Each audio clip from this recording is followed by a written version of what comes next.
abandonné par les Russes à la chute de l'Empire soviétique. Pendant ce temps-là, des scientifiques se mobilisent un peu partout pour lutter contre le réchauffement climatique. 27 chercheurs, dont 6 Belges, se préparent pour mener une grande expédition sur l'autre pôle, en Antarctique. Ils vont étudier le stockage des gaz à effet de serre dans les glaces. Les conditions seront rudes, les températures frisent souvent les moins 40 degrés à cette saison. La lumière est quasi inexistante. Autant dire qu'il vaut mieux bien se préparer. Lucie Dendoven a rencontré une des participantes à cette mission exceptionnelle. Le printemps beige est doux cette année et les arbres particulièrement colorés. Un détail pour nous, mais important pour Célia, à quelques heures de son départ. On va manquer le printemps cette année, mais on va aller vers d'autres couleurs, la couleur blanche et la couleur bleue de l'Antarctique, donc ça change.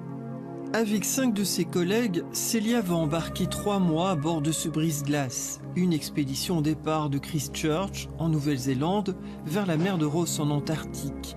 À cette période-ci de l'année, la nuit est presque permanente et les tempêtes fréquentes. Ça va être fort agité, je pense qu'on va tous avoir le mal de mer, même si on ne l'a pas forcément d'habitude, mais là c'est des conditions assez extrêmes.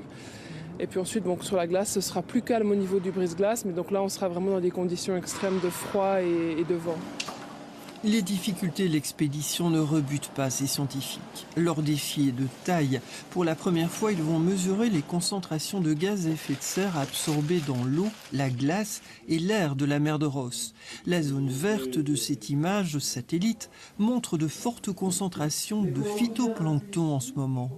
Tout ce que vous voyez qui est vert, couleur vert-brun, sont fait toutes des microalgues qui sont présentes dans très grande quantité. Et qui donc donne cette coloration particulière à la glace. C'est quelque chose qui nous intéresse en particulier parce que c'est des micro-organismes qui vont influer sur les gaz à effet climatique. Donc, par exemple, elles vont pomper du CO2, donc attirer du CO2 dans la glace. Le moment est aussi exceptionnel car pour la première fois dans l'histoire de l'Antarctique, sa banquise est à un niveau de fonte jamais atteint. On sait que la banquise antarctique, elle augmente en taille. C'est très différent de l'Arctique, justement. C'est interpellant pour nous. Eh bien, le dernier mois de novembre 2016, regardez, c'est retombé de à peu près 3 millions de kilomètres carrés.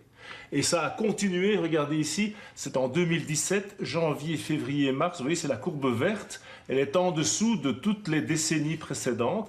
Donc, elle a beaucoup de difficultés à se reconstruire.